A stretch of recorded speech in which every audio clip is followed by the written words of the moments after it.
Good morning साथियों। आज हम लोग फिर से आ चुके हैं यूट्यूब प्लेटफॉर्म पर एक नए टॉपिक को लेकर के। इस टॉपिक का नाम क्या है? आप लोग देख रहे होंगे बोर्ड पर लिखा हुआ है थॉट। थॉट क्या है, आइए हम लोग इसके बारे में जानते हैं। यह संगीत का एक महत्वपूर्ण पहलू है। आइए हम लोग इसके बारे में डिटेल से जानते हैं क्या है थॉट। सप्तक, सप्तक तो आप लोग जानते ही होंगे, 7 स्वरों का समूह। तो सप्तक के 7 स्वरों तथा 5 उपस्वरों के विभिन्न मेल को थाट की संज्ञा दी गई है। हाँ भाई, 7 स्वर तो है इस सप्तक में, साथ में 5 उपस्वर भी है। उपस्वर का मतलब विकृत स्वर। कल यानी कि पिछले एपिसोड में हम लोगों ने चर्चा किया था विकृत स्वर के बारे में। 4 कोमल स्वर है, रे, ग, ध, नी, और एक तीव्र स्वर है म। तो कुल मिलाकर के 5 विकृत स्वर हो गया। तो ये 5 उपस्वर वही है, विकृत स्वर को उपस्वर भी कहते हैं। तो एक सप्तक में कुल स्वरों की संख्या 12 हो गया।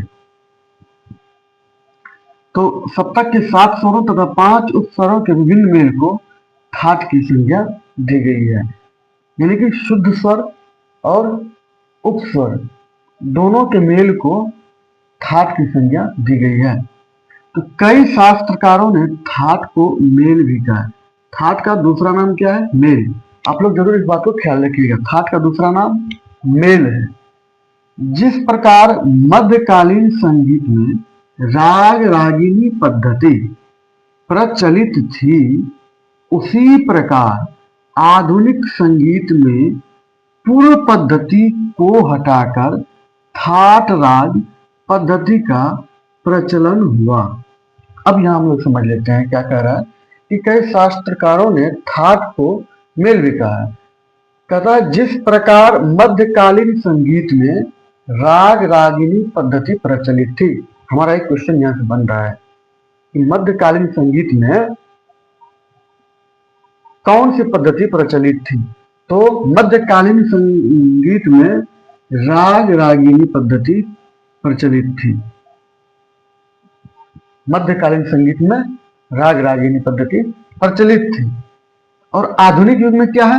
तो थाट राग पद्धति। आधुनिक युग में संगीत में थाट राग पद्धति का प्रचलन है और मध्यकालीन संगीत में राग रागिनी पद्धति का प्रचलन था। तो जिस प्रकार मध्यकालीन संगीत में राग रागिनी पद्धति का प्रचलन था, उसी प्रकार आधुनिक संगीत में थाट राग पद्धति का प्रचलन हुआ है। यह पद्धति दक्षिण भारतीय संगीत यानी कि दक्षिण भारतीय संगीत, कर्नाटकी संगीत में मध्यकाल से ही प्रचलित है।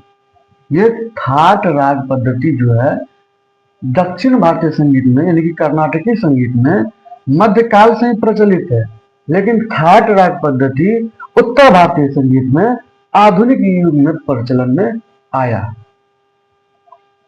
कहता है इसके अंतर्गत पंडित वेंकट मखी ने 72 थाटों के अंतर्गत सभी रागों का वर्णन किया। हमारे एक महापुरुष है संगीत के क्षेत्र में, पंडित वेंकट मखी, वो दक्षिण भारतीय संगीत के हैं पंडित। तो उन्होंने कितने थाटों के अंतर्गत सभी रागों का वर्णन किया है? 72 थाटों के अंतर्गत। इसको भी, ये भी ख्याल रखने वाली बात है, ये भी ख्याल रखने वाली बात है। इसका क्वेश्चन पूछा जाता है कि पंडित वेंकट मुखी ने कितने थाटों का वर्णन किया है? तो 72 थाटों का वर्णन किया, 72। तो 72 थाटों के अंतर्गत जितना भी राग है दक्षिण भारतीय संगीत में, उसमें उसका वर्णन है। उत्तर भारतीय संगीत में पंडित विष्णु नारायण भातखंडे, उत्तर भारतीय संगीत में एक महापुरुष है पंडित विष्णु नारायण भातखंडे, इससे पिछले वीडियो में इसका चर्चा हो चुका है। जो उत्तर भारतीय संगीत के आधुनिक प्रवर्तक माने जाते हैं। अब यहाँ भी एक क्वेश्चन बन रहा है कि उत्तर भारतीय संगीत में आधुनिक प्रवर्तक कौन माना जाता है? उत्तर भारतीय संगीत का आधुनिक प्रवर्तक कौन माने जाते हैं?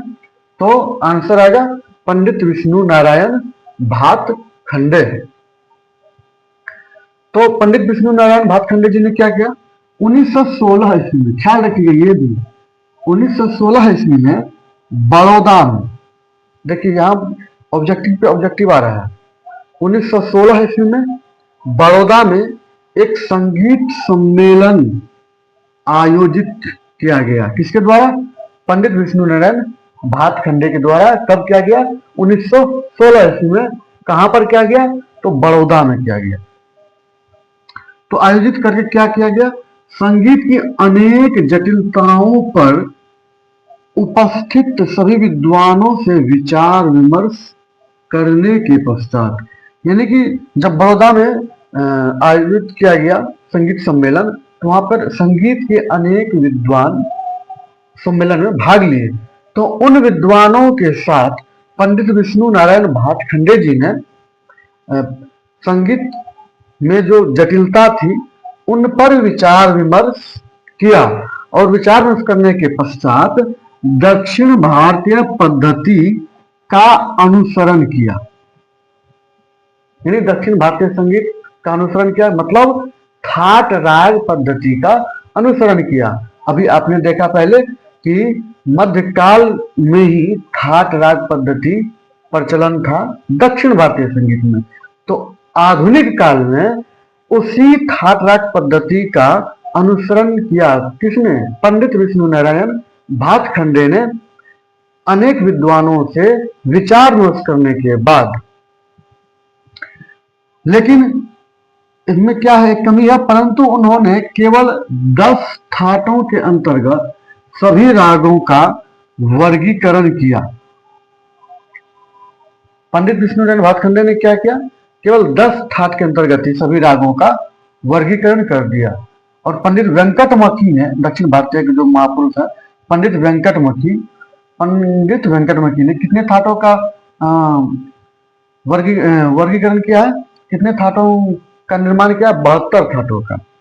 लेकिन 10 ठाटों के अंतर्गत ही पंडित विष्णु नारायण भातखंडे यहाँ सभी रागों का वर्गीकरण कर दिए हैं। कहता जो यथेष्ट नहीं है, यानी कि ये काफी नहीं है, और भी ठाट होने चाहिए, और अलग अलग विद्वानों के मत के हिसाब से और भी ठाट होने चाहिए।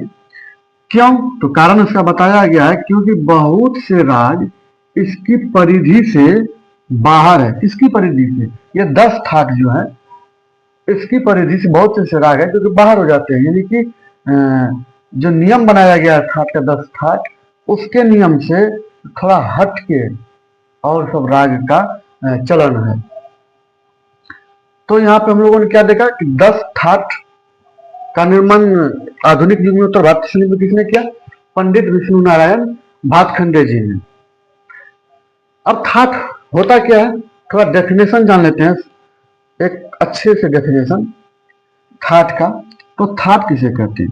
तो स्वरों के उस मेल या समूह को ठाट कहा जाता है जो राग उत्पन्न करने में सक्षम हो। यानी कि राग की उत्पत्ति किससे होती है? ठाट से होती है। साफ साफ लिखा है, स्वरों के उस मेल या समूह को ठाट कहा जाता है जो राग उत्पन्न करने में सक्षम हो। इसलिए इन्हें जनक ठाट भी कहा जाता है। जनक किसको कहते हैं? पिता को। पिताजी कौन है? जो हम लोगों को जन्म दिए हैं, यानी जो हम लोगों को उत्पन्न किए हैं। तो ठाट यहाँ क्या है? ठाट से ही राग की उत्पत्ति हुई है, यानी राग को उत्पन्न करने की क्षमता किसमें है? ठाट में है। तो यहां तक हम लोग अब समझ गए होंगे ठाट क्या है और ठाट कैसे कैसे बनता है। सप्तक के 7 स्वरों तथा 5 उपस्वरों के विभिन्न मेल से ठाट बनता है। ठाट मध्यकाल में दक्षिण भारतीय संगीत में प्रचलन में था और आधुनिक युग में उत्तर भारतीय संगीत में भी आ गया है। दक्षिण भारतीय संगीत में पंडित वेंकटमुखी ने 72 ठाटों का निर्माण किया और आधुनिक युग में उत्तर भारतीय संगीत में पंडित विष्णु नारायण भातखंडे ने 10 ठाटों का वर्गीकरण किया, वर्णन किया। अब 1916 में संगीत सम्मेलन आयोजित किया गया था बड़ौदा में। किसने करवाया था? पंडित विष्णु नारायण भातखंडे ने। तो इसी सम्मेलन में ठाट राग पद्धति का अनुसरण किया गया अनेक विद्वानों से विचार विमर्श करने के बाद। तो आप लोग यहां तक अब समझ गए होंगे, तो आप लोग इसे अब नोट कर लीजिए। आगे हम लोग चलेंगे ठाट के प्रकार, यानी 10 ठाट है, उसके बारे में हम लोग आगे जानेंगे। नोट कीजिए तब तक।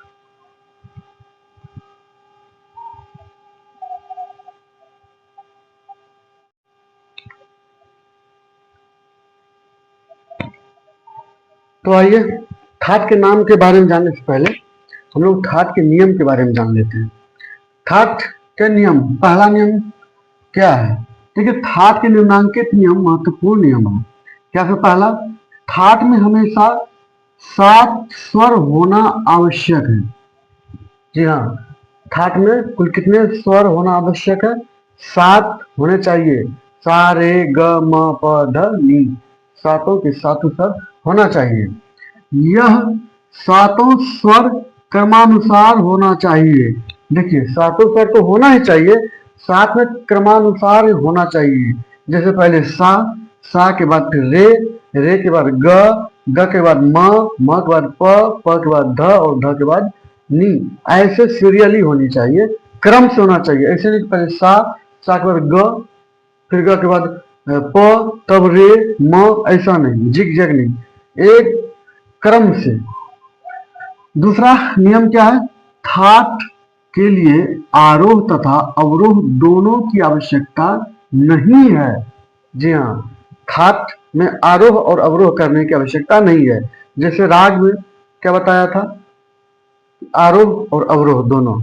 राग जब हम लोग करते हैं तो उसमें आरोह अवरोह दोनों की आवश्यकता होती है, लेकिन ठाट में केवल आरोह से ही पता चल जाता है कि यह कौन सा ठाट है। देखिए, अर्थात केवल आरोह से ही ठाट की पहचान हो जाती है।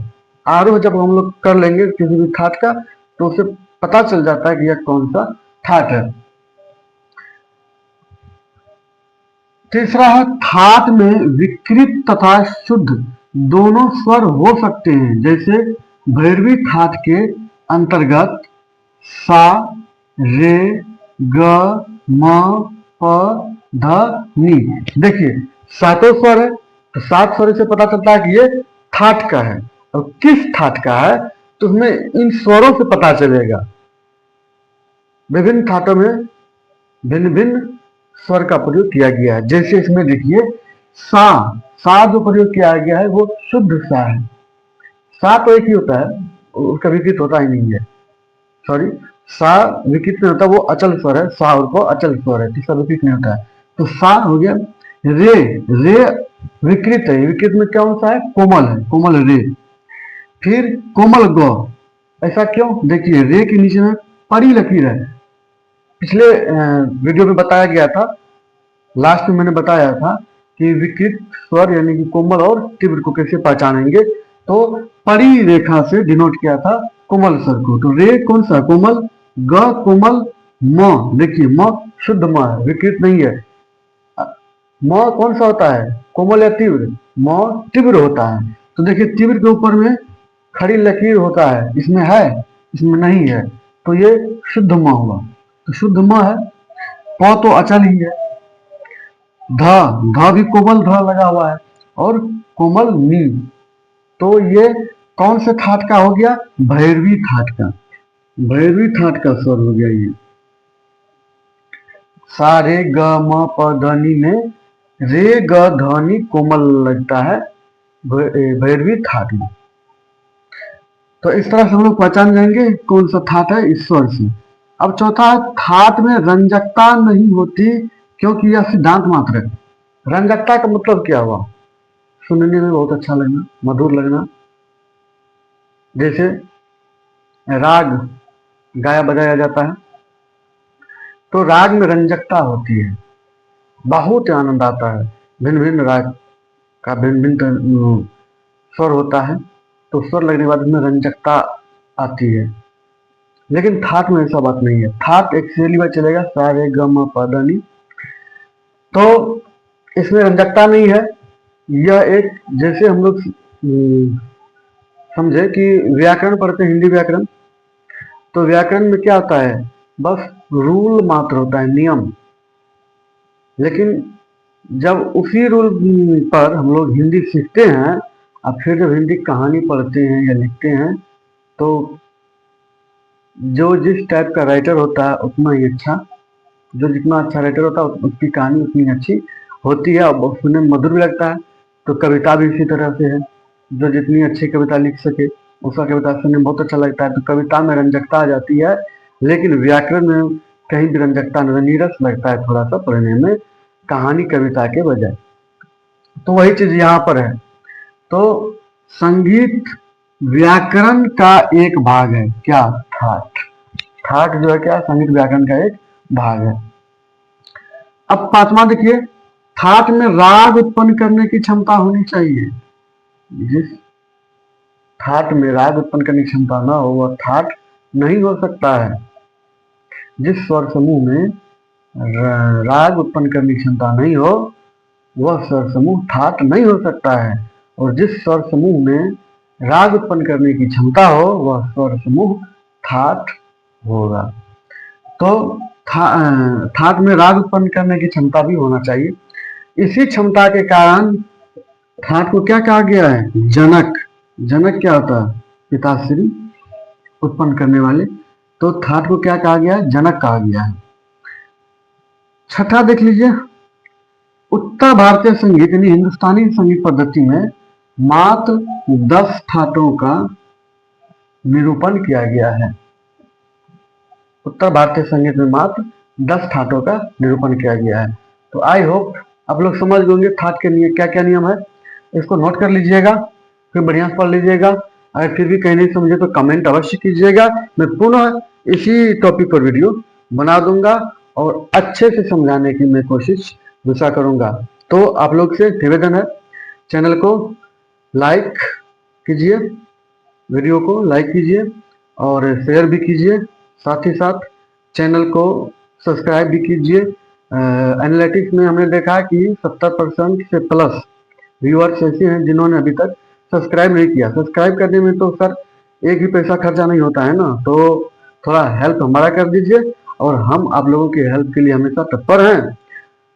हम आप लोग के साथ कदम से कदम मिला के चलने के लिए तैयार हैं।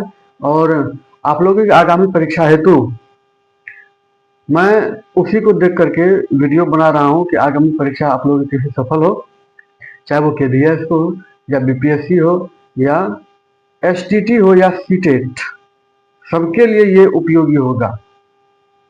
क्योंकि मैं जो जिस सोर्स से पढ़ा रहा हूं ना, वह सोर्स सभी जगह लागू होती है। इसीलिए आप लोग अवश्य इसको देखिएगा। मैं एक आम भाषा में समझाने का प्रयास करता रहता हूं। मैं गांव का लड़का हूं और ग्रामीण भाषा में समझाने का प्रयास करता हूं ताकि अच्छे से समझ आए। तो चलिए आप लोग इसको क्लियर कर लीजिएगा। आगे अगर कहीं दिक्कत हो तो कमेंट अवश्य कीजिएगा, और अच्छा लगे तो भी कमेंट कीजिए, तो हमको हौसला मिलता है इससे। तो आगे मिलते हैं नेक्स्ट वीडियो में, तब तक के लिए दीजिए इजाज़त। जय हिंद, धन्यवाद।